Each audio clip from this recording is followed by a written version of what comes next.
The soup was getting cold. Franklin Hayes stared at the bowl in front of him, watching steam rise and disappear into the fluorescent lights of Miller's Diner. 70 years old, a purple heart somewhere in a box he never opened, a left leg buried in the sand of Kuwait since 1991. And here he sat alone in a corner booth at 4:30 on a Tuesday afternoon, trying to convince himself that chicken noodle soup was enough reason to keep breathing. The aluminum crutches leaned against the booth beside him. Old friends, older than most of the people he'd once called friends anyway. The metal was worn smooth where his palms gripped them every morning, every night, every moment between. Outside, February rain turned the parking lot into a mirror of gray sky. Inside, the diner smelled like coffee and fryer oil, and the particular sadness of places where lonely people come to pretend they're not alone. Franklin lifted the spoon. His hand trembled. It had been trembling for 6 months now. The doctors called it essential tremor. Age-related, nothing to worry about. But Franklin knew better. He'd been keeping track. The trembling, the hair loss, the nausea that came in waves, the metallic taste in his mouth that never quite went away. He knew what poison tasted like, and he'd been tasting it for half a year. The coffee sat beside his soup, black, no sugar, the same way he'd drunk it for 50 years. He reached for the cup, lifted it, inhaled. The aroma should have been comforting. Instead, it made his stomach turn. He drank anyway. 3 sips. The bitterness coated his tongue. A bell chimed above the entrance. Franklin didn't look up. Didn't need to. He recognized the sound of trouble the moment it walked through a door.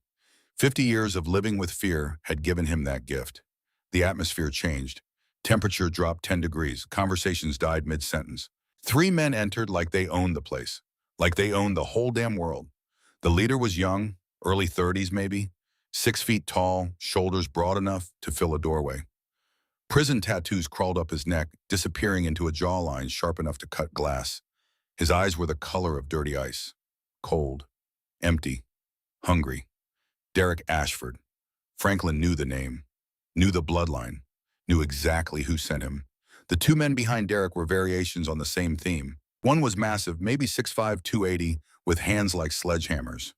Mason Torres. The other was smaller, wiry, with eyes that never stopped moving. Kyle Reed, predators, all 3 of them, scanning the diner like wolves at a watering hole. Their eyes found Franklin. "Well, well," Derek said loud enough for everyone to hear. "Look at this, boys. Grandpa took our booth." Franklin's heart began to hammer against his ribs. He gripped his crutches tighter. The metal was slick with sudden sweat. "I'm sorry," Franklin said, voice barely above a whisper. "I didn't know it was reserved. I'll just..." "Didn't ask for excuses, old man." Derek walked toward the booth, boots heavy on the tile floor. "Asked you to move. I'll find another table." Franklin tried to stand. His bad hips seized the way it always did when he moved too fast. He stumbled, grabbed the table edge, tried to steady himself. Mason laughed. "Look at him shake, like a leaf in a storm." "Please," the waitress said, stepping forward. Her name tag read Sarah. Franklin had known her for 15 years. She brought him soup without asking. She smiled at him without pity. "He's a veteran. He didn't mean any..." "Shut up." Derek didn't even look at her. His eyes stayed fixed on Franklin. "I said move, cripple." Franklin was halfway up when Derek kicked the crutch out from under him. He went down hard. His shoulder hit the booth. His face hit the floor. The taste of blood filled his mouth instantly, mixing with the metallic poison taste that never left. "That's better," Derek said. "Now you're where you belong." The diner went dead silent. Forks stopped, moving. Conversations died. Everyone saw, no one spoke. Franklin tried to push himself up. His arms trembled. 70 years old, a decorated veteran, a man who'd survived war. And here he was, face down on a diner floor, tasting his own blood, while cowards stood over him and laughed. Kyle stepped on Franklin's hand, not hard enough to break bones, just hard enough to make a point. "Stay down, Grandpa. Dogs belong on the floor." "Please," Franklin's voice cracked. "Please, I didn't do anything." "You're right." Derek crouched down, face inches from Franklin's. "You didn't do anything, and you never will, because you're nothing. Just a broken old man that nobody wants." Mason kicked Franklin in the ribs. The impact drove the air from his lungs. He curled into himself, protecting his head the way muscle memory taught him decades ago in a desert on the other side of the world. Same position, same helplessness, same shame. "Stop it!" Sarah screamed. "Someone call the police." Derek backhanded her without looking. She stumbled against the counter, hand going to her split lip. Anyone else? Derek looked around the diner. Anyone else want to be a hero? Silence. An elderly couple in the corner stared at their plates. A truck driver at the counter suddenly found his coffee fascinating. A young mother pulled her children closer and looked away. No one moved. No one helped. Franklin lay on the cold tile, blood dripping from his mouth, and something inside him that had survived war and loss and 35 years of fear finally began to break. Then the door chimed. The sound cut through the silence like a bell in a cathedral. Clear, pure, final. A man stepped inside and the air in the room changed without anyone quite knowing why. He was in his mid-30s, broad-shouldered, wearing the Navy working uniform Type 3 that he hadn't had time to change out of. The digital camouflage pattern, green and brown and tan, marked him as what he was. Military, active, dangerous. His hair was short, dark brown, going gray at the temples. His jaw was outlined by a trimmed beard. His eyes were calm, assisting the kind that measured distance and intent before emotion. Beckett Sterling. Beck, to the few people he called friends. Lieutenant Commander, United States Navy. 15 years as a SEAL before his knees gave out, and the Navy gave him an honorable discharge and a pension that barely covered rent. At his side walked a German shepherd. The dog was magnificent. Black and tan coat, thick and clean despite the rain. Intelligent amber eyes that took in everything. Ears alert but relaxed. He moved with disciplined grace close to Beck's leg, neither pulling nor lagging. A scar ran along his right shoulder, pale against dark fur. Shrapnel, Afghanistan. 3 tours before the same blast that ended Beck's career ended his. His name was Maverick. 6 years old enough to know restraint, young enough to act if needed. Beck saw Franklin on the floor before he saw anything else. He saw the blood, the crutches scattered. The old man curled in fetal position while 3 predators stood over him. Something cold settled into Beck's chest. Something he'd learned in Kandahar and Baghdad and a dozen other places where evil wore human faces. Step away from him. The words were quiet. They didn't need to be loud. Derek turned, smiling. Well, look at this. Navy boy wants to play hero. I said step away. Or what? Derek spread his arms wide. You going to arrest me? This ain't your jurisdiction, sailor. Beck didn't respond. He walked forward. Maverick matched his pace exactly, paused silent on tile. They reached Franklin together. Beck knelt down, placed one hand on the old man's shoulder. Sir, can you hear me? Franklin's eyes opened. They were pale blue, clouded with pain and something worse. Shame.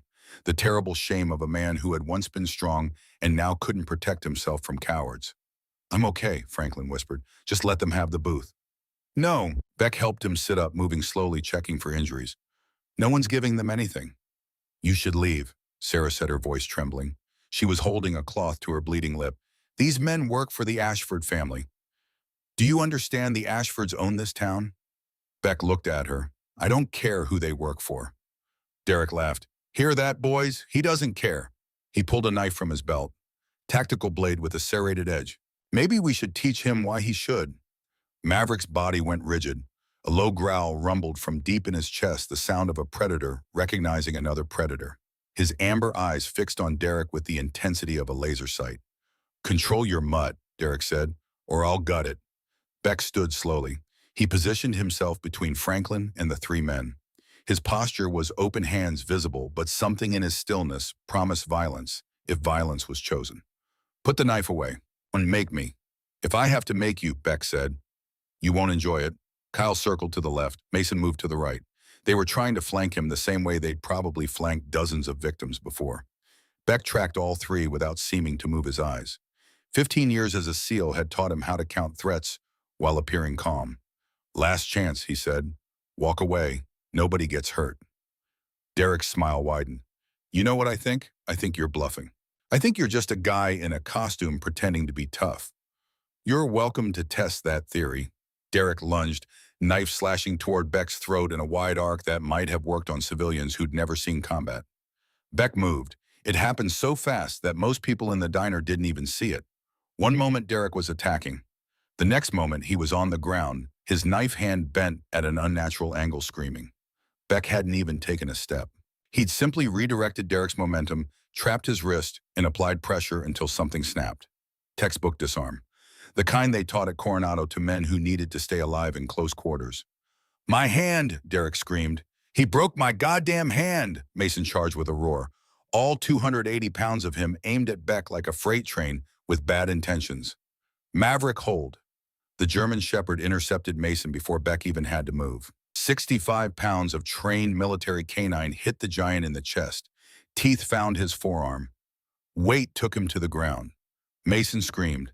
The sound was high and terrified, nothing like the swagger he'd walked in with. Maverick didn't release. His jaws clamped down with controlled pressure, enough to immobilize, not enough to maim. Yet, his amber eyes stayed locked on Mason's face, waiting for any sign of continued aggression. Kyle pulled his own knife, eyes wild, slashed at Beck from behind in a move that might have worked if Beck hadn't already accounted for it. Beck spun, caught Kyle's wrist, drove an elbow into his solar plexus. Kyle doubled over, gasping the air driven from his lungs. Beck took the knife from his slack fingers, then put him on the floor with a leg sweep that knocked what little wind remained out of him. 3 seconds. All 3 men were down. The diner remained frozen. No one had seen violence that clean, that efficient, that utterly controlled.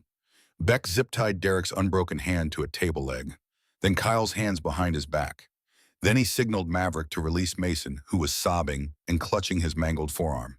"You're dead," Derek spat through his pain. "You hear me? You're dead. The Ashfords will—" "I don't care about the Ashfords." Beck's voice was flat, empty of emotion. "I care about the man you assaulted, the woman you hit, the people you terrorized." He turned to Sarah. "Call 911. Tell them there's been an assault and 3 suspects are detained." Sarah grabbed the phone with shaking hands. Beck returned to Franklin, kneeling beside him again.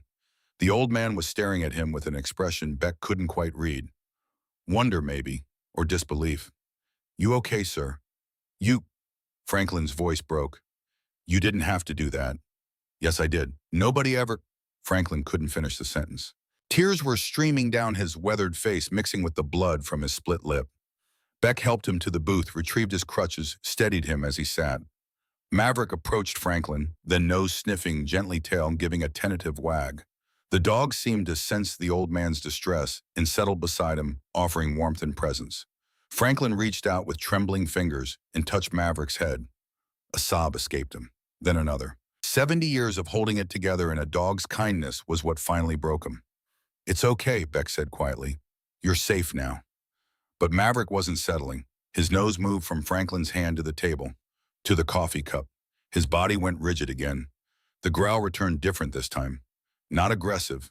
Warning, alert. "Maverick, what is it?" The dog's nose touched the coffee cup. He recoiled immediately, backing away, hackles raised. A sharp bark, then another. The kind of alert bark Beck had heard 100 times in Afghanistan when Maverick detected explosives or chemicals, or something that didn't belong. Beck looked at the coffee, back at Maverick, at Franklin's trembling hands, his thinning hair, the gray pallor of his skin. "Sir, how long have you been drinking coffee here?" "Every day," Franklin said, "for 15 years. "How long have you been feeling sick?" Franklin went very still. 6 months, maybe longer. Beck picked up the coffee cup carefully, brought it to his nose. The smell was wrong. Bitter, but not coffee bitter. Something metallic underneath. Chemical. "Maverick's a detection dog," Beck said quietly. "Military trained. He can detect explosives, drugs, and toxins. He's alerting to something in this coffee." Franklin's face went white. No, that's not possible. She wouldn't." "Who wouldn't?" The diner door opened again. A woman walked in, and the temperature dropped for the second time that afternoon. She was in her late 50s, but age had been kind to her the way it's kind to people who can afford the best surgeons and the finest creams in a life without manual labor. Her hair was silver-cut in a perfect bob. Her coat was Chanel, the color of charcoal. Her shoes were Louboutin. Her smile was warm and perfect and utterly empty. 2 men flanked her, not thugs like Derek and his crew. These were professionals, expensive suits, concealed carry permits, the kind of security that billionaires bought. "Well," the woman said, surveying the scene. Her voice was cultured, refined, the kind of accent that came from boarding schools and country clubs. "This is unexpected." Derek looked up from the floor, face twisted with pain and rage. "Mrs. Ashford, he attacked us, broke my hand." Vivian Ashford Kane raised an eyebrow, perfectly shaped, perfectly arched. She stepped over Kyle's prone form without a glance, her heels clicking on the tile. "I can see that, Derek." She looked at Beck. "And who might you be, sailor?" "Beckett Sterling, Navy SEAL." "Retired by the look of you." Her eyes took in the uniform, the dog, the efficiency of the takedown. I respect military service. My late husband served in the Gulf War. Then you should respect what this man went through. Beck nodded toward Franklin. And you should control your employees better. Ah, yes. Vivian looked at Franklin with mild curiosity, the way someone might look at a stain on an expensive carpet. Mr. Hayes, how unfortunate that you've been caught up in this misunderstanding. Misunderstanding? Sarah's voice was sharp. They beat him. They kicked him while he was on the ground. Sarah, Vivian's voice was soft, gentle even. How's your mother? Still at Sunset Grove nursing home? I hear there have been some problems with the staff lately. Medication errors. Things like that. Sarah went pale. Her mouth opened, then closed. I didn't think so. Vivian turned back to Beck. Mr. Sterling, I'm a businesswoman. I don't like complications. You've created a complication. Your men created the complication when they assaulted a 70-year-old veteran. My men say differently. They say the old man got aggressive, got confused. They were defending themselves. There are witnesses. Vivian smiled, looked around the diner. Are there? One by one, the other customers dropped their eyes. The elderly couple in the corner, the truck driver at the counter, the young mother with her children. No one spoke. No one would meet Beck's gaze. You see, Mr. Sterling, people in this town understand how things work. They understand that memory can be flexible. Vivian stepped closer, close enough that Beck could smell her perfume. Expensive. Probably cost more than his monthly rent. I'm going to give you one chance. One, walk away, leave this town, forget any of this happened, and I'll forget about you. And if I don't, then things become complicated. Vivian's eyes flicked to Maverick. That's a beautiful dog. Military trained, I assume. It would be a shame if something happened to him. Maverick growled, low, dangerous. Beck placed a calming hand on his head, but the dog's eyes never left Vivian's face. Are you threatening me, Mrs. Ashford? I'm offering you advice, free advice, the kind that keeps people alive in this town. Police sirens wailed in the distance, growing louder. Vivian stepped back, smoothing her coat. Think about my offer. Take the night, but I'll need your answer by morning. She snapped her fingers. Her two security guards cut the zip ties holding Derek, Kyle, and Mason. The three thugs staggered to their feet, Derek cradling his broken hand, Mason clutching his bloody arm. We'll be going now, Vivian said, before the police arrive. I'm sure you understand. They were out the door before Beck could respond. Two patrol cars pulled into the parking lot moments later. Two officers entered the diner, hands on their weapons. Young deputies, nervous. We got a report of an assault, one of them said. 3 men attacked this veteran, Beck said, gesturing to Franklin. They assaulted the waitress as well. The deputy looked at Franklin, bleeding in the booth, at Sarah holding a cloth to her lip, at Beck in his military uniform, Maverick at his heel. That's not what we heard, the deputy said. We heard a sailor attack some local businessmen. Beck felt his jaw tighten. Look at him. Does he look like the aggressor to you? The deputy exchanged a glance with his partner. Sir, I'm going to need you to come with us. Just some questions. Am I under arrest? Not yet, but that depends on how cooperative you are. Beck looked at Franklin, at Sarah, at the silent witnesses who refused to meet his eyes. The Ashford reach extended even here, into the police department, into everything. Maverick, stay with him. Beck pointed to Franklin.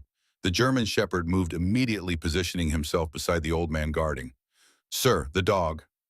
The dog stays. He's a trained service animal. He's not leaving the victim's side. Beck held out his hands. I'll come peacefully, but you should know something. What's that? I'm a Navy SEAL. I've served this country for 15 years. I've never broken a law in my life. Beck looked at the deputy with eyes that had seen things no one should see. Think very carefully about what you're doing here, because I promise you, if there's corruption in this department, and I will find it, and I will expose it. The deputy's hand trembled slightly on his weapon. Let's go, he said quietly. They led Beck out in handcuffs while Franklin Hayes watched from the booth, one hand buried in Maverick's fur, tears still streaming down his face. The EMTs arrived minutes later. They checked Franklin's vitals, took the coffee cup for analysis, found his blood pressure elevated, his heart rate irregular, his pupils slightly dilated. Sir, when did you start feeling unwell? One of them asked. 6 months ago.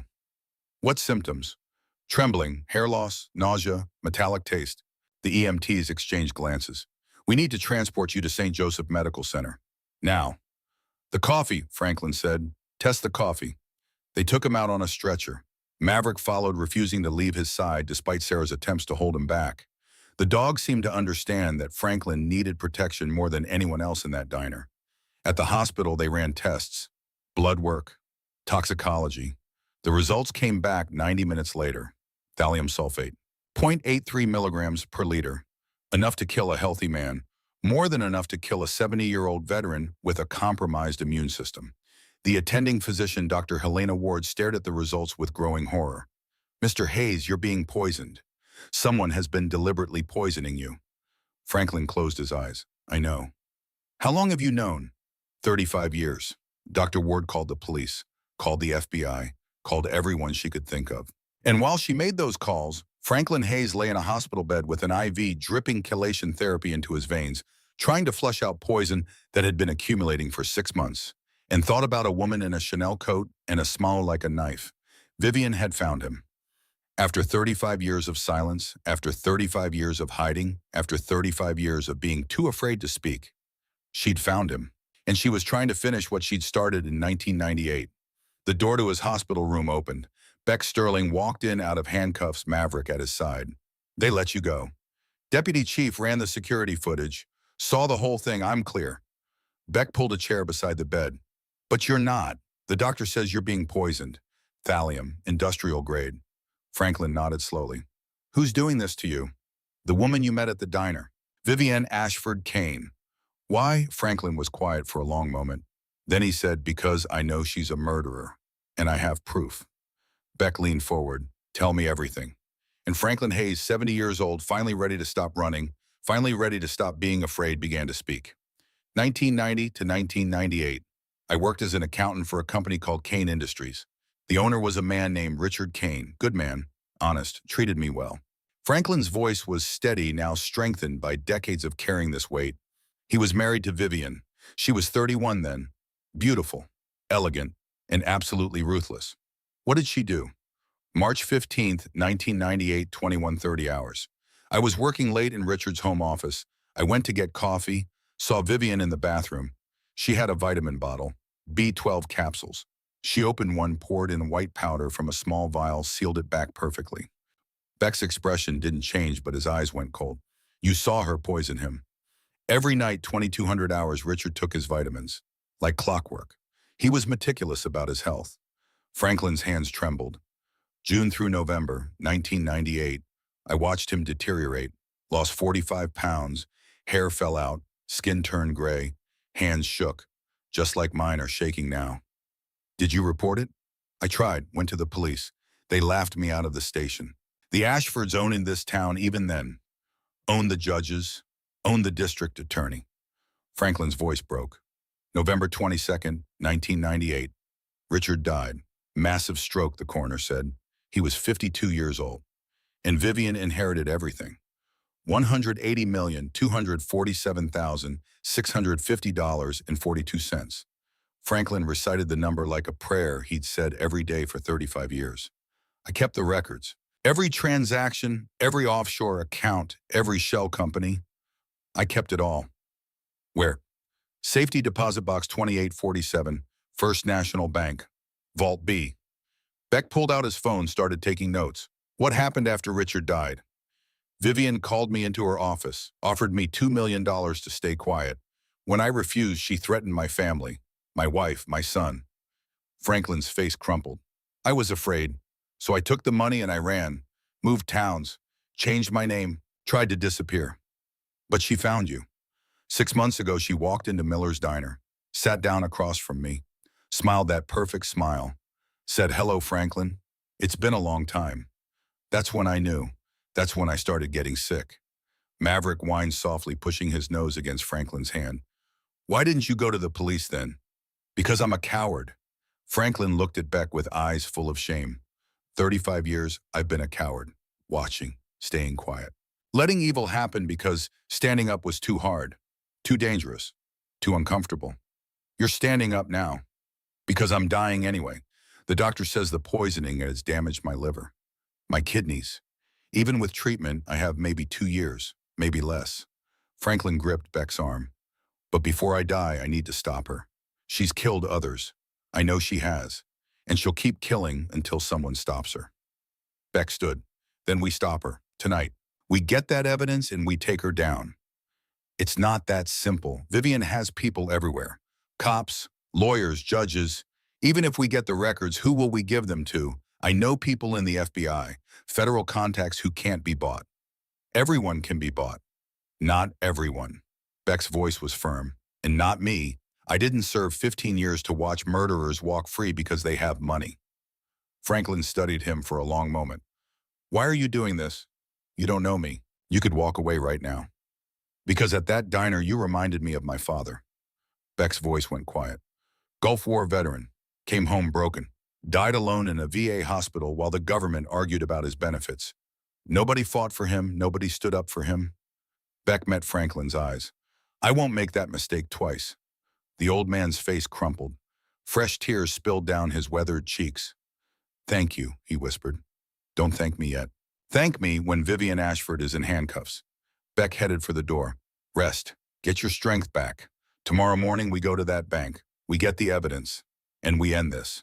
Maverick stayed behind, settling on the floor beside Franklin's bed. The dog seemed to understand that the old man needed protection more than Beck did right now. As Beck left the hospital, his phone buzzed. Unknown number, he answered. Mr. Sterling? Vivian's voice, smooth as silk, cold as ice. I hear Franklin is in the hospital. How tragic. These elderly veterans, they're so fragile. If you touch him again, I won't have to. The poison is already in his system. Thallium is wonderful that way. It keeps working long after exposure ends. She paused. But I'm calling with good news. I'm prepared to make you an offer. I'm not interested. $1 million, cash, untraceable, in exchange for you leaving town tonight and forgetting you ever met Franklin Hayes. No. $2 million. No, Vivian's voice hardened. Then you're making a very foolish choice, Mr. Sterling. I've buried people far more dangerous than you. I'm sure you have, but I'm not as easy to bury as a sick old man. We'll see. The line went dead. Beck stood in the hospital parking lot, rain falling around him, and made a decision. Tomorrow they would get the evidence. Tomorrow they would start the fight.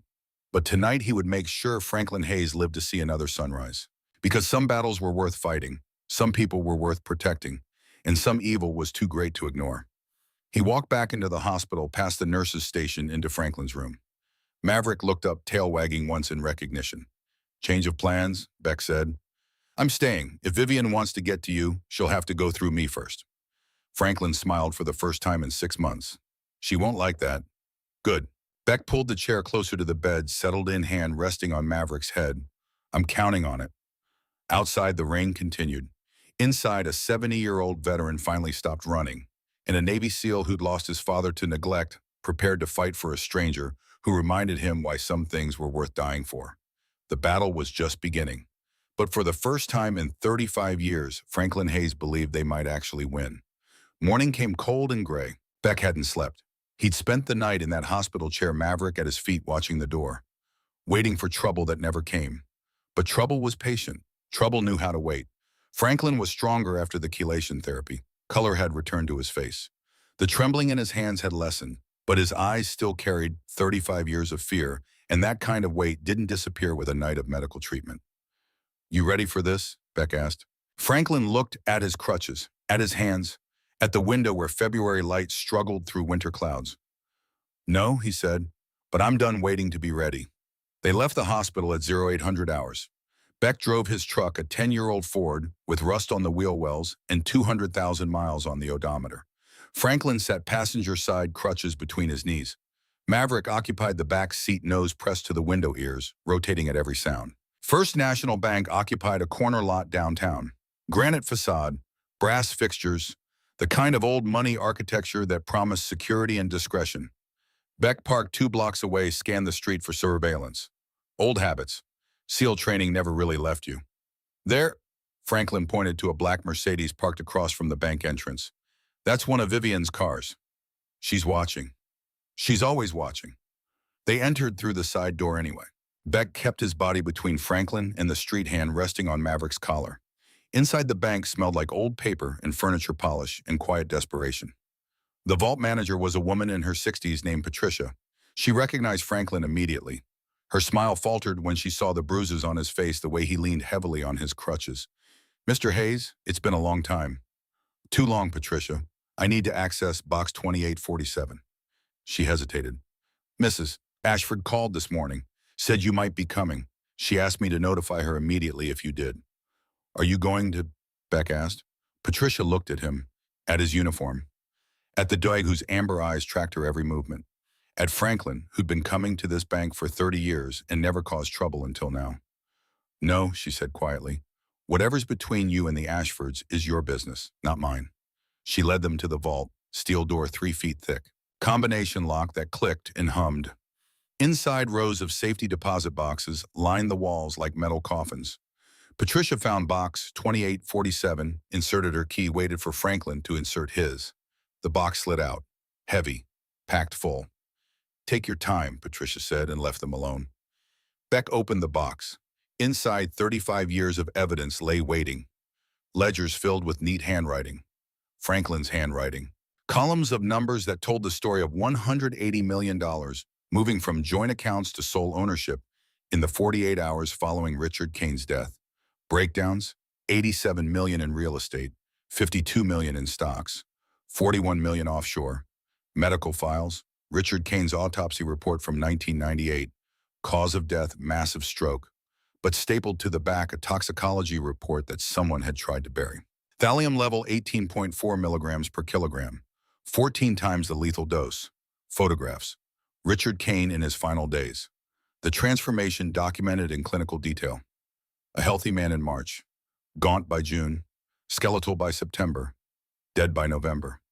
Vivian stood beside him in every photo, smiling her perfect smile, playing the devoted wife while poison did its work. 3 more folders. 3 more victims. Diane Whitmore died, 1985. Business partner who questioned some irregular transactions. Official cause: heart attack. She was 32. Judge Harold Pemberton died, 2005. Discovered fraud in Kane Industries books.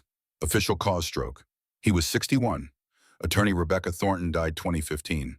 Threatened to report Vivian to the SEC. Official cause: car accident. Brake failure. She was 47. Beck photographed everything. His phone clicked and clicked, capturing evidence that would burn Vivian's empire to ash. "There's more," Franklin said. He pulled out a small manila envelope from the bottom of the box. Inside, a receipt. Chemical Supply Company in Newark. March 1997. Line item: thallium sulfate 50 grams, purchased by V. Ashford Kane. She was stupid enough to use her real name. She wasn't stupid, she was arrogant. Thought nobody would ever look. Franklin's hands trembled as he held the receipt. "I followed her that day, watched her pick it up. That's when I knew for certain what she was doing." "Why didn't you take this to the police?" "I tried. The police chief at the time was on Vivian's payroll. He took my statement, smiled, said he'd look into it. 2 days later, my house was broken into. Nothing stolen, just a message on my mirror and lipstick. Accidents happen to people who talk." Franklin's voice dropped. "My wife was home alone when it happened. She was terrified. So I took Vivian's money and I ran." Beck closed the box. "We're not running now. We're taking this to the FBI." They left the vault, Beck carrying the box under one arm, Maverick at his heel. Patricia watched them go with something like relief in her eyes, as if a weight had been lifted from the building itself. Outside, the black Mercedes was gone, but that didn't mean they weren't being watched. Beck's phone rang. Unknown number. "Mr. Sterling," Vivian, his voice smooth, controlled. "I hear you've been to the bank. How productive." "How did you?" "I own this town. Remember, people talk, and when they talk, I listen." A pause. "I'd like to extend an invitation. Dinner. Tonight. My home. You and Franklin. We can discuss this matter like civilized people." "We have nothing to discuss." "Oh, but we do. You have something that belongs to me, and I'm prepared to make a very generous offer for its return. Evidence of murder doesn't belong to anyone." "Evidence?" Vivian laughed, soft, musical, terrifying. "Those are just papers, Mr. Sterling. Papers can burn, accidents can happen, people can disappear." Her voice hardened.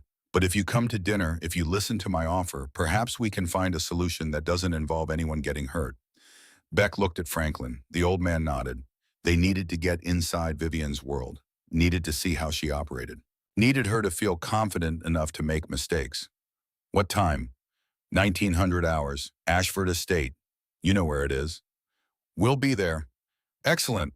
Oh, and Mr. Sterling, come unarmed. My security will check and leave the dog. I don't allow animals in my home. The line went dead. We're not actually going, are we? Franklin asked. We are, but not alone. Beck made another call, this one to a number he hadn't dialed in 3 years. It rang 4 times before someone answered. Blackwood. Theo, it's Beck Sterling. Silence, then Beck. Jesus, I heard you retired. Knees finally gave out. Something like that. I need a favor. Name it. I need the FBI to investigate a serial killer. Female. 58 years old. Multiple victims over decades. Another pause. You have evidence? Ledgers, medical files, financial records, 35 years worth. Who's the target? Vivian Ashford Kane, CEO of Kane Industries. A low whistle. The Ashfords, Beck, they have lawyers that eat federal agents for breakfast. Then bring a bigger appetite, because this woman has been poisoning people for decades and nobody's stopped her because they're all afraid of her money. Where are you, Dean? Miller's Point. But tonight we're going to her estate, dinner invitation. I need surveillance. You're walking into a trap. I know, that's why I'm calling you. Can you get a team here by 1800 hours? Theodore Blackwood had worked white-collar crime for the FBI for 25 years. He was 50 years old, gray-haired, cynical, and incorruptible. The kind of agent who'd turned down 3 promotions because moving up meant politics and politics meant compromise. I'll be there by 1700. Don't get yourself killed before then. No promises. Beck hung up, looked at Franklin. We have backup. Now we just need to survive dinner. The Ashford estate sat on 40 acres outside town. Stone walls, iron gates, the kind of property that screamed old money and older secrets. Beck pulled up to the gate at 1855 hours, right on time. Security met them. 2 men in expensive suits with earpieces and the kind of stillness that came from military training. They searched Beck thoroughly, found nothing. He'd left his weapon in the truck as requested. Maverick remained in the vehicle waiting, watching. The house was a mansion. $14 million of Georgian architecture. Marble floors, crystal chandeliers. Art that probably cost more than Beck had earned in his entire military career. Vivian waited in the dining room. She wore a black dress that probably cost 5 figures, diamonds at her throat, her silver hair perfectly styled. She looked like money, like power, like someone who'd never heard the word no. Mr. Sterling, Mr. Hayes, so good of you to come. She gestured to the table. Set for 3. Please sit. They sat. Beck positioned himself where he could see both doors. Old habits. Dinner was served by silent staff. Filet mignon, roasted vegetables. Wine that probably cost more per bottle than Beck's monthly rent. Franklin didn't touch his food, neither did Beck. They'd eaten before coming. Wasn't going to make the same mistake Richard Kane made. You're not eating, Vivian observed. How disappointing. Chef Marceau prepared this especially for you. We're not here for the food, Beck said. No, I suppose you're not. Vivian sipped her wine. You're here because you think you can threaten me. Because you have some old papers that tell a story about my late husband's unfortunate death. The papers tell the story of murder, and not just Richard. Murder, Vivian smiled. Such an ugly word. I prefer to think of it as problem solving. Richard was a problem. He wanted a divorce. Wanted to take half my inheritance. Couldn't have that. Beck's hand tightened on his fork. She was confessing. Actually confessing. You're recording this, Vivian said calmly. Body camera, probably. Hidden in that jacket button. Very clever, Mr. Sterling, but useless. This is my home. Single-party consent state means I can refuse permission for recording on my private property. Any recording you make here is inadmissible in court. We also have the physical evidence. Vivian set down her wine glass. Because I think what you have is circumstantial at best. Old medical reports that could have been forged, financial records that show nothing illegal, a receipt that proves I bought a chemical 30 years ago. For all anyone knows, I was using it for legitimate purposes. You poisoned your husband. Prove it. Without his body, which was cremated per his wishes, you have nothing but speculation and the word of a man who took $2 million to stay quiet. She looked at Franklin, a man whose credibility is questionable at best. Franklin's face had gone pale. I kept the records because you were afraid. Because you're a coward, Franklin. You always have been. Vivian leaned back. You watched Richard die. You took my money. You ran. And now, 35 years later, you think you can develop a conscience. I think I can stop you from killing anyone else. Too late for that, I'm afraid. The room went cold. Silent. What did you say? Beck asked quietly. Vivian smiled. You think Richard was my only problem? Please, I've been solving problems for decades. Diane Whitmore, Harold Pemberton, Rebecca Thornton. You found their files, I assume. We found them. And then you know I'm very good at making deaths look natural. Heart attacks, strokes, accidents, all so tragic, all so neat. She poured more wine. But there were others. Thomas Ashford, my second husband, died in 2002. Officially heart attack. Actually cyanide in his evening brandy. Franklin's hands were shaking. How many? Counting Franklin. If the chelation therapy hadn't worked, Vivian paused, swirling her wine. 10 people I've personally eliminated with my own hands. Poison is such an intimate method, don't you think?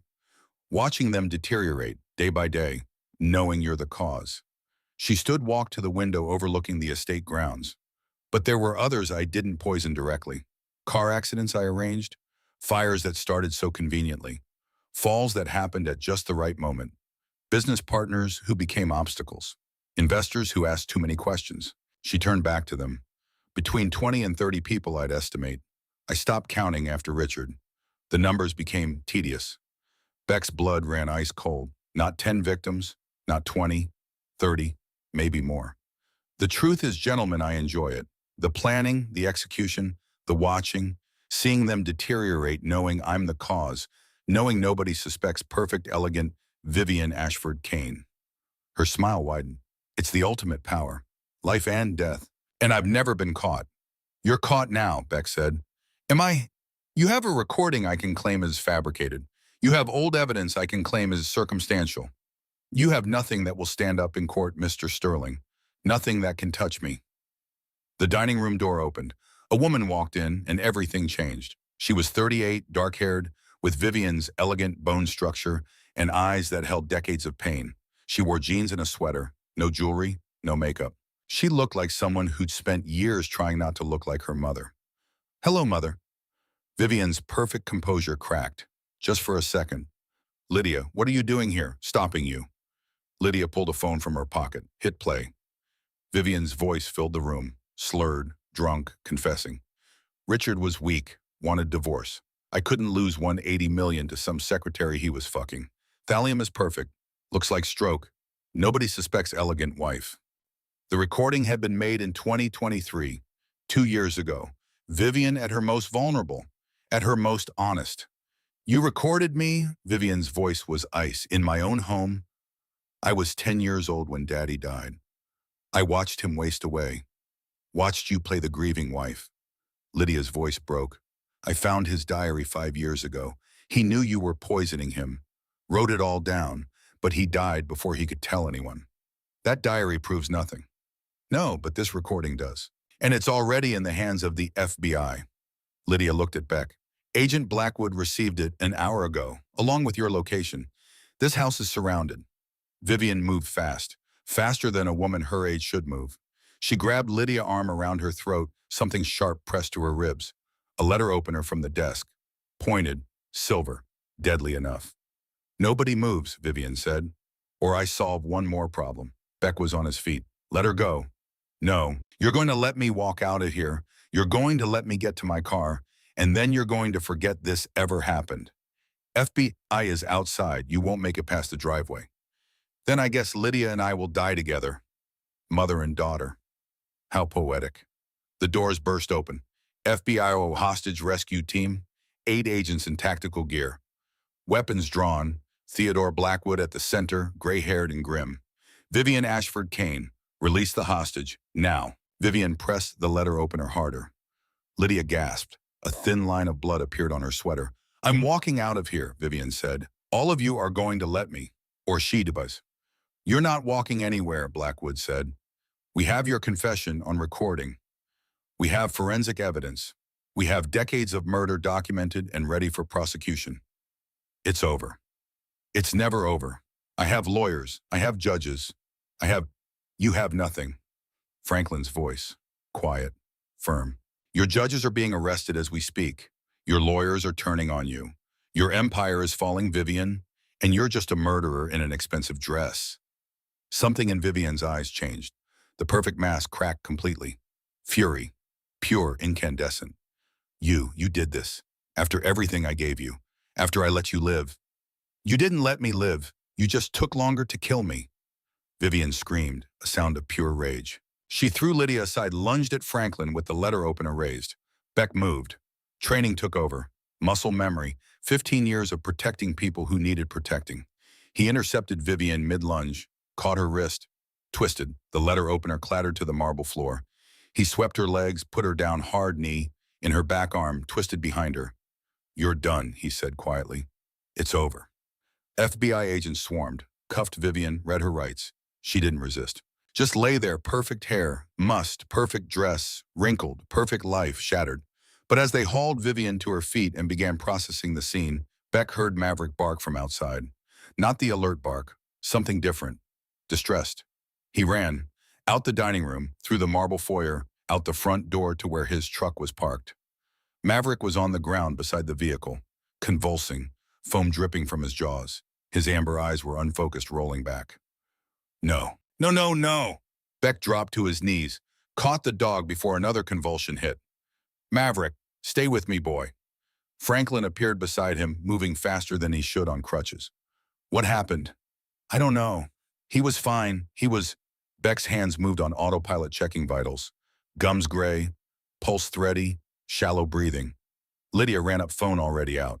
The steak, earlier when we first arrived. Vivian had the staff bring out steak scraps. Said it was for the dog. I thought it was strange, but she poisoned him. Beck's voice was hollow. She poisoned my dog. An FBI medic rushed over with a field kit. What are the symptoms? Seizures, altered consciousness, hypersalivation. That's consistent with thallium poisoning. Same as your friend in there. The medic pulled out activated charcoal naloxone. We need to get him to an animal trauma center. Now. Blackwood appeared. Helicopter's already en route. ETA 3 minutes. Beck cradled Maverick's head. The dog looked up at him with those fading amber eyes. The same eyes that had watched his back in Kandahar. That had detected the poison in Franklin's coffee. That had never once failed him. Stay with me, Beck whispered. You don't get to leave. Not like this. Not because of her. Maverick's tail moved, barely, a tiny wag. I'm trying. The helicopter landed on the estate's lawn. They loaded Maverick into a medical transport crate. Beck climbed in beside him. I'm coming too, Franklin said. You need to stay. Give your statement to the FBI. The FBI can wait. That dog saved my life. I'm not letting him die alone. They flew to the veterinary trauma center in silence. Beck's hand never left Maverick's fur. The dog's breathing grew shallower. His convulsions lessened, not because he was getting better, because his body was shutting down. At the trauma center, a team of veterinary specialists waited. They rushed Maverick into surgery. Beck and Franklin were left in a waiting room with plastic chairs and outdated magazines and a clock that ticked too loudly. 4 hours passed, then 5. Beck didn't move, didn't speak, just stared at the surgery doors and tried not to think about what it would mean to lose the last living thing he cared about. Finally, a veterinarian emerged, Dr. Sarah Brennan, 40 years old, kind eyes behind wire-rimmed glasses. He made it through surgery. We've flushed most of the thallium from his system, but his kidneys are severely damaged. He'll need medication for the rest of his life, and he may never work as a detection dog again. But he'll live. Yes, he'll live. Beck's legs gave out. He sat down hard in the plastic chair. Franklin's hand gripped his shoulder. He's going to make it, son. Your dog's going to make it. Can I see him? He's in recovery. Give us another hour, but yes, you can see him. Beck waited. When they finally let him in, Maverick was lying on a surgical table, IV lines running bandages on his legs, where they'd inserted catheters. But his tail wagged when Beck entered. Hey, boy. Beck's voice broke. You scared me. Don't ever do that again. Maverick licked his hand. Once. Weak, but deliberate. I'm sorry. Beck buried his face in the dog's fur, let himself cry for the first time since his father's funeral. Let himself feel the terror he'd been holding back for 6 hours. Let himself acknowledge how close he'd come to losing everything that mattered. His phone buzzed. Text from Blackwood. Vivian in custody. Franklin's statement recorded, get back when you can. Beck looked at Maverick. Duty calls, boy, but I'll be back, I promise. The dog's tail wagged once more. Go. I'll be here. Back at the FBI field office, Vivian sat in an interrogation room, handcuffed, hair disheveled, the perfect mask completely gone. Through the one-way glass, Beck watched as she gave her full confession. 10 people I poisoned directly, she said, voice flat, emotionless. Diane Whitmore, 1985. Arsenic in her morning coffee over 6 months. Richard Kane, 1998. Thallium in his vitamins. Thomas Ashford, my second husband, 2002. Cyanide in brandy. Judge Pemberton, 2005. Ricin in his insulin. Dr. Jeffrey Strand, 2008. Morphine overdose disguised as accidental. Rebecca Thornton, 2015. Thallium again. Paul Hendricks, 2017. Same method, 3 household staff between 2019 and 2023. Various poisons, various methods. She looked directly at the camera, as if she knew Beck was watching. And Franklin Hayes, thallium in his coffee, 6 months of slow poisoning. If your SEAL friend had been slower, he'd be number 11. Blackwood was taking notes. What about the others you mentioned, 20 to 30 victims? You'll have to prove those yourself, Agent. I've given you the 10 I can't deny, the ones with physical evidence. The rest car accidents, house fires, falls. I was very careful with those. She smiled, but they knew too much, asked too many questions, became inconvenient, so I made them disappear. Did you poison the dog? Of course, thallium in the steak scraps. I wanted Mr. Sterling to understand what it feels like, to watch something you love die slowly, to be powerless to stop it. Her smile widened. Did it survive? Beck's hands clenched into fists. Yes, Blackwood said. It survived. Pity, I rarely fail twice. The interrogation continued for 8 more hours. By the end, they had names, dates, methods, 13 additional victims Vivian claimed responsibility for beyond the 10 they could prove. 23 total. 23 families who would finally have answers. 2 days later, federal prosecutors filed charges. 10 counts of first-degree murder. 10 counts they could prove beyond reasonable doubt with toxicology, financial records, and Vivian's own confession. The trial was set for 3 weeks out. In those 3 weeks, Beck split his time between the FBI office, the hospital where Franklin was recovering, and the veterinary clinic where Maverick was healing. The dog was different now, quieter. He tired easily. His kidneys would never fully recover, but he was alive, and his eyes still held that same loyalty, that same trust. He can't work anymore, Dr. Brennan said. The medication he needs, the dietary restrictions, the reduced stamina. He's retired. That's okay, Beck said. So am I. We can be retired together. On the day before the trial, Beck visited Franklin in the hospital. The old man had been there for 3 weeks. Not because of the beating, that had healed, but because the chelation therapy took time, because his body needed to flush 35 years of fear along with 6 months of poison. You ready for tomorrow? Beck asked. Franklin looked at his hands. They'd stopped trembling. I don't know. The prosecutors say Vivian's lawyers will try to destroy me on the stand. Say I'm lying for immunity, that I'm a blackmailer who extorted her. Let them try. You're telling the truth. That's all that matters. Is it what if the truth isn't enough? What if 12 strangers look at me and see a coward who took blood money instead of a witness trying to make things right? Then you remind them of Richard Kane, of Diane Whitmore, of 23 people who can't speak for themselves. Beck sat down beside the bed. You're their voice now, Franklin. Don't let fear make you silent again. The old man nodded slowly. My son died in Iraq, 2007, IED. He was 24 years old. Franklin's voice was distant.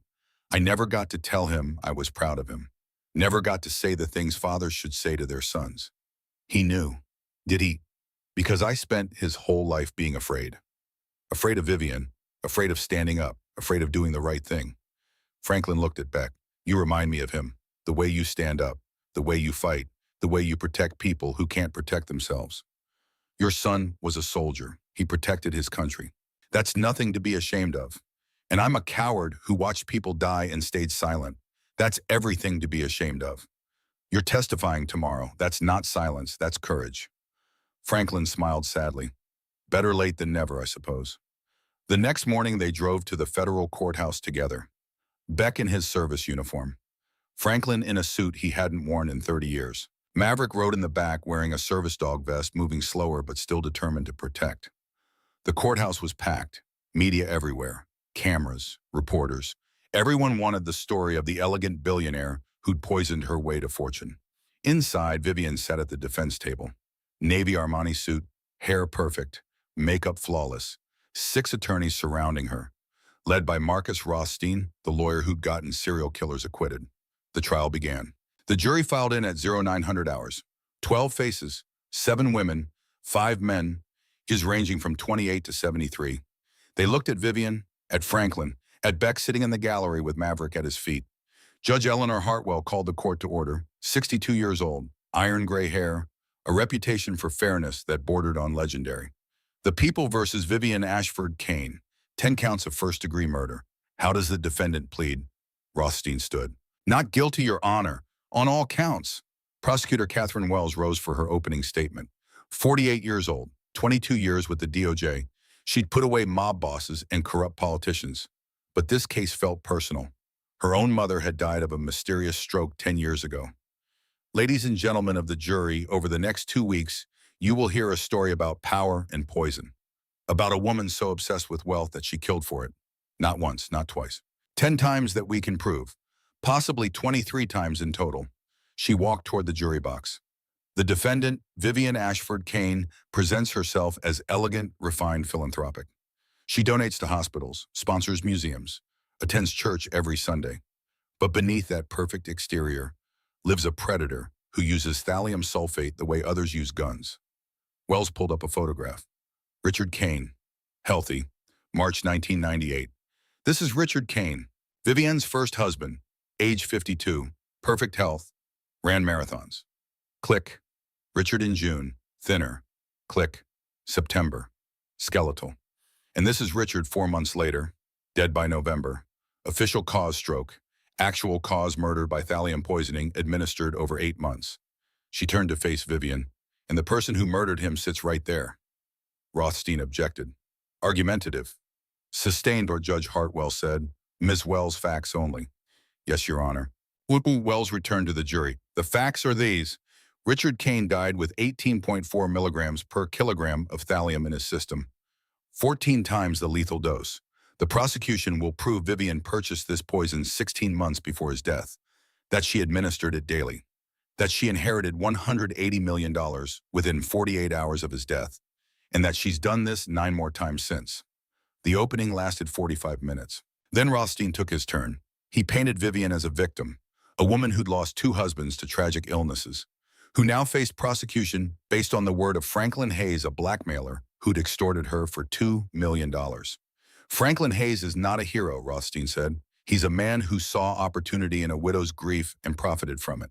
Now facing his own death, he's trading accusations for immunity. Beck watched the jury. Some nodded. Rothstein was good. The prosecution will show you receipts and numbers, but they cannot show you intent. Cannot prove Mrs. Ashford Kane administered anything to anyone. They have coincidences, nothing more. After opening statements, the trial moved to witness testimony. Day 1 medical examiners, toxicologists. They explained how thallium worked, how it mimicked stroke symptoms, how it accumulated in bone marrow and could be detected decades later. Day 2 forensic accountants, they traced money, showed how $180 million moved from joint accounts to Vivian's sole control within 48 hours of Richard's death. How the pattern repeated with Thomas Ashford in 2002. Day 3, the prosecution called Franklin Hayes. Beck watched from the gallery as Franklin walked to the witness stand. Slow, careful, crutches clicking. He was sworn in, sat down, gripped the armrest with white-knuckled hands. Catherine Wells approached gently. Mr. Hayes, please state your age and occupation for the record. 70 years old, retired. I was an accountant for the United States Army from 1972 to 1990. After that, private sector. Did you work for Richard Kane? Yes, May 1990 to November 1998. I managed books for Kane Industries. Wells pulled up a photograph, Richard and Vivian's wedding photo. Do you recognize this woman? Franklin looked at Vivian. She stared back. Ice. That's Vivian Kane, Richard's wife, the defendant. Please tell the jury what you witnessed on March 15, 1998. Franklin took a breath. This was it. 35 years of fear, 35 years of silence, all ending now. I was working late in Richard's home office, around 21:30 hours. I went to the kitchen for coffee, saw a light in the bathroom down the hall. The door was open about 6 inches. What did you see, Vivian? Standing at the counter, she had a bottle of vitamins, B12 capsules. I watched her open one, pull it apart, pour white powder from a small glass vial into the capsule, then seal it back together. Perfectly. You couldn't tell it had been opened. The courtroom was silent. What did Mrs. Kane do with the vitamin bottle? Put it back in the medicine cabinet, right where Richard kept his daily supplements. Did you confront her? No, I was terrified, pretended I hadn't seen anything. Went back to the office, but I couldn't focus. All I could see was her opening that capsule, adding that powder. What happened to Richard Kane's health after that? Within 2 months, he'd lost 45 pounds. His hair fell out, skin turned gray, hands shook. Franklin was crying now. I knew what was happening, knew she was poisoning him, but I was too afraid to speak. When did Richard Kane die? November 22nd, 1998. Massive stroke, they said. He was 52. Wells paused, let the silence stretch. What happened after Richard's death? Vivian inherited everything. $180,247,650.42. Exact figure. I processed the estate transfer. Did you report what you'd witnessed? I tried, went to the police, they laughed me out. The Ashfords owned this town. When I pushed, my house was broken into. Message on my mirror in lipstick. Accidents happen to people who talk. My wife was home alone. She was terrified. What did you do? Vivian offered me $2 million to stay quiet. I was afraid, so I took the money, changed my name, moved, tried to disappear. Why are you testifying now? Franklin looked at the jury. Because 6 months ago, Vivian found me. Started poisoning me the same way. Same symptoms Richard had. I was dying. And I realized I'd spent 35 years being a coward. I wasn't going to die a coward too. No further questions. Rothstein stood for cross-examination. He smiled, friendly, the smile of a predator. Mr. Hayes, you took $2 million from my client. Correct? Yes. That's extortion, blackmail. Objection, Wells said. Song. Sustained. Mr. Rothstein, questions only. Did you keep the money? Yes. For 35 years, you lived comfortably on money received in exchange for silence about an alleged crime. And only now, when the FBI offers you complete immunity, do you come forward. I was afraid, and yes, I was a coward. I admit that. But not a liar.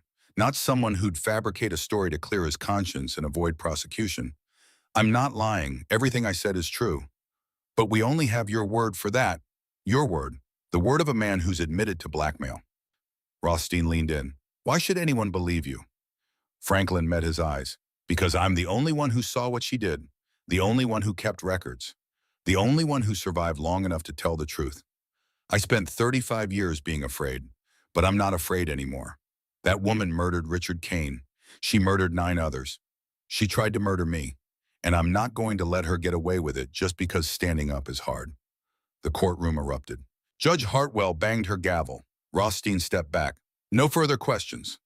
Day 4, Lydia Kane Ashford took the stand. She played the audio recording, Vivian's drunk confession. The jury listened in silence as Vivian's slurred voice described murdering Richard, described how nobody suspects the elegant wife. When the recording ended, Lydia looked at her mother. I was 10 when Daddy died. I watched him waste away. You told me he was just sick, that the doctors were doing everything they could. I believed you. Her voice broke. I found his diary 5 years ago. He knew you were poisoning him, wrote it all down, but he died before he could tell anyone. Objection, Rothstein said. Hearsay. The diary hasn't been authenticated. Your Honor, we have the diary, Wells said. It's been authenticated by handwriting experts. We submit it as Exhibit 27. Judge Hartwell reviewed it. Aloud, continue, Ms. Ashford. Lydia read from her father's diary. Entries from June through November 1998. Richard documenting his symptoms, his suspicions, his final entry written the day before he died. I know it's Vivian, I know what she's doing, but I love her too much to believe it. The jury was crying, Beck was crying, even Judge Hartwell's eyes were wet. Days 5 through 7 expert witnesses. Medical examiners who'd exhumed Richard's body and found thallium in his bone marrow. FBI forensic accountants who traced $387 million through 50 shell companies. Toxicologists who explained how thallium poisoning mimicked natural death. Day 8, closing arguments. Catherine Wells stood before the jury one final time. 10 people, 10 lives, 10 families who never got justice because Vivian Ashford Cain was rich enough, connected enough, powerful enough to get away with murder. She placed 10 photographs on the evidence table. Richard Cain, Thomas Ashford, Diane Whitmore, Judge Pemberton, Dr. Strand, Rebecca Thornton, Paul Hendricks, 3 household staff members. The defense wants you to believe Franklin Hayes is a liar, but ask yourselves if he made this up. Why include the part about taking $2 million? Why admit to being a coward? Why make himself look bad? She walked along the jury box because he's telling the truth, the ugly, shameful truth. And the evidence supports every word. The thallium receipt, the autopsy reports, the financial records, Vivian's own confession on audio. She pointed at Vivian. This woman is a serial killer. She killed for money, for power, because people became inconvenient. She killed and smiled and went to church and never once felt remorse. Wells returned to her table.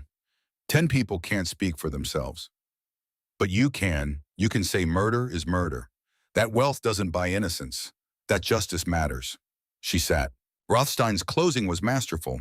He attacked credibility, questioned evidence, created doubt. But when he sat down, Beck could see it in the jury's faces. They'd made their decision. Judge Hartwell instructed the jury. They deliberated for 6 hours. The verdict came at 1800 hours. Has the jury reached a verdict? The foreman stood. Vietnam veteran. 60s. He looked at Vivian with recognition. Evil recognized. We have your honor. On count 1, the murder of Richard Cain, how do you find guilty? Vivian's face stayed blank. Perfect control. Count 2, Thomas Ashford. Guilty. Count 3, Diane Whitmore. Guilty. It continued. 10 counts, 10 verdicts, 10 times guilty. By the 10th, Vivian's mask had cracked. Her hands shook. Her eyes were wide. For the first time in 58 years, she looked afraid. Judge Hartwell scheduled sentencing for 1 week later. That night, Beck sat with Franklin in a bar they wouldn't remember. We won, Franklin said. We did. But 10 people are still dead. She spent decades getting away with it. But we stopped her. That counts for something. Franklin nodded, drank. What happens now? Now we make sure her victims are remembered, that their deaths meant something. Sentencing came 7 days later. Judge Hartwell looked at Vivian without mercy. Vivian Ashford Cain, you have been convicted of 10 counts of first-degree murder. The evidence shows you are responsible for at least 23 deaths over 4 decades. You killed for money, for power. You showed no remorse, no humanity. She paused. This court sentences you to 10 consecutive life terms without possibility of parole. You will spend the rest of your natural life in federal prison. May God have mercy on your soul, because this court has none. They led Vivian away in shackles. She turned back once, looked at Franklin. You think you won? You're still nothing, a crippled old man who will be forgotten. Franklin stood, without crutches. He'd been practicing. Physical therapy, preparing for this moment. Maybe, but I'll die free. Can you say the same? Vivian had no answer. 1 week later, Derek Ashford faced his own trial. Attempted murder of a federal witness, assault with a deadly weapon. The security footage from the FBI raid was damning. His own threats recorded. The jury deliberated 3 hours. Guilty on all counts. 25 years federal prison. As they led Derek away, he screamed at Beck. This isn't over. The Ashford name means something. The Ashford name means murder, Beck said quietly, and that legacy dies with you. 72 hours after sentencing, prison guards found Vivian dead in her cell. She'd ingested crushed diamonds, hidden in her hair clip. They'd torn her digestive system apart from the inside.